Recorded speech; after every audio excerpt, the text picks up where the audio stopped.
Hello YouTube, this is ChardarYuGiOh here showing off the Gouki hero list that Austin and I have been playing at locals all weekend. We're doing a 45 card list with 9 hand traps. The main theory behind this deck is similar to the old 9th gear deck, which no one watching this probably remembers.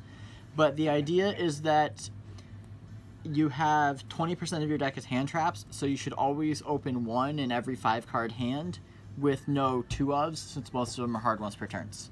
So we're going to get right started. First off, the Goukis, we play 3 Super X. This is the best one. 2 Twist Cobra. We cut the third one for space. Twist Cobra is probably the second best Gouki. You might want to play 3. It's something we're considering. 1 Scorpio, 1 Headbat. You never want to open either of these. Scorpio is kind of awkward because you normal summon it and then have to have another starter. You can't start it with Marauding Captain, you need Instant Fusion. And then Headbat, you need to use the effect to summon it from hand, so you never want to start with it. Then 2 Octostretch. You have to play 2 Octostretch because if you draw it, then you can't summon this off the Assault Day. You'd have to summon Headbat, and then if you draw this alongside an equip spell, you are completely dead. Hero lineup, we played 1 Stratos. This works really well with the Hero Lives. 2 Vion. This one, since we play Mali, can start the combo on its own. You normal summon this, send Mali, banish a Mali, summon a Soul Day. Good to go. And 1 Shadow Mist. This is mostly to search Mass Change, since we play Dark Law. The other thing you can do with this is, since we play Foolish Burial, you can send this to the graveyard to search a Vion, normal a Vion, send the Mali. 3 Mali. This is necessary now without the Goblin, because you can't use Rematch until much later in the combo, so you still need to set up Firewall next to a Nightmare without using Rematch if you want to do the full U-Link board. 3 Junk Ford. This is the best starter because it's good at any point in the game, and it doesn't die to Veiler. So if you're using Destiny Hero Malicious or Vion, not Destiny Hero Malicious, Marauding Captain, as your starter, you normal it and they Veiler it, your turn just kind of ends. You can summon this, summon the Super X next to it. They probably won't, but if they had a starter to stop a Super X or a Marauding Captain, then you can still just link this away into your Soul Day. Keep going. Normal Warriors, you played 1 Armageddon Knight. This can dump Shadow Mist or Mali to the graveyard to start the combo on its own. And 1 Marauding Captain. This is, I'm not super thrilled with this, but I didn't want to not play it. And usually it's a good one just to search off a Soul Day. To use it on the third turn of the game if they try to break your board. Just let Marauding Captain to come back. The 1 of Ibli. One of the other advantages of playing the 45 cards is you're less likely to draw into the Ibli, which drawing the Ibli hurts a lot more now because you don't have the extra normal from Goblin. And then last of the monsters played 3 Ash and 3 Ogre. So huge monster count, but since we're relying on Firewall, that makes a lot of sense. It's kind of necessary. We only played 2 Instant Fusion because if you draw this in multiples, the second one is completely dead. Or you draw it late game. Or if you draw it late game, then it's also completely dead. You can't summon Instant Fusion off Firewall. We played 2 Rematch now because we were just playing 1 like the Gouki deck's last format.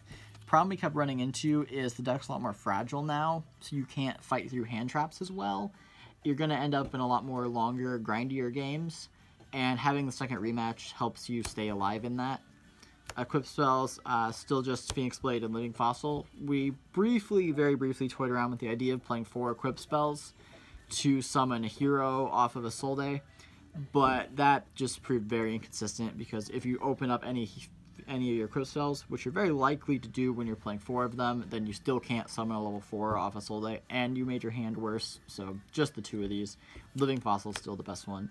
Then just the really powerful 1-ofs, Rhoda, Reborn, Soul Charge, Foolish Burial, like I said, send Shadow Mist, send Mali, Mask Change, and a Hero Lives. A Hero Lives is probably the most powerful card here, because this can summon a Stratos, and then the Stratos can search a Vion, and they can normal the Vion and dump a Mali, and make your Soul Day without using it, all off of 1 card. If you look up a lot of combo videos, this card is a 1-card U-Link, 1-card Gumblar, like anything you want. We ran into the issue where we're not sure how good Dark Law actually is. Doing a U-Link under our Dark Law feels really powerful, but this card's also kind of a brick if you open with it. And Sky Strikers, Pendulums, all the decks we anticipate being good can out the Dark Law really easily. So we're not sold on this, but since we're playing heroes, it seemed worth trying out. The 2 Call by the Grave, because you're trying to push a combo through, and even if you draw into this and set it and use it on their turn, it's pretty good. I don't think this should have been hit to 2, but it's whatever. Then the last 3 hand traps were 3 impermanences. Extra deck is fairly straightforward. Play Isolde, Mermaid, played 2 Cerberus. This is the one that we were making instead of the Goblin, so normally you would set up Goblin Firewall, then summon Mermaid, combo off from there. Now we're making Cerberus for that. The end of the combo, I tend to put Trigate on my left side, so I want to save the Phoenix for the end there. Depending on how you prefer it, you probably could play either 2 and 2 or 1 of this, 2 of this, just however you're accustomed to doing the combo. Unicorn, Gumblar. Gumblars, you can still do the Gumblar loop. The only issue with doing the Gumblar loop now is it's a lot harder to get this into the extra monster zone. You usually end up with it in the center next to Trigate and Firewall.